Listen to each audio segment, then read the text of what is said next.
Ilang linggo bago ang halalan, kanya-kanyang estratehiya na ang mga kumakandidato sa pagkasenador, pati na ang mga sumusuporta sa kanila.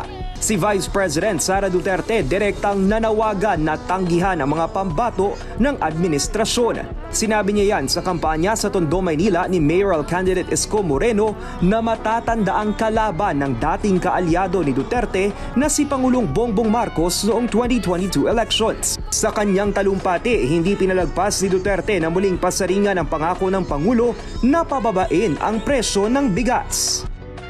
Ang pangako, 20 pesos ang kilo ng bigas na hanggang ngayon ay hindi pa naibibigay. Huwag ninyo iboto ang mga kandidato niya.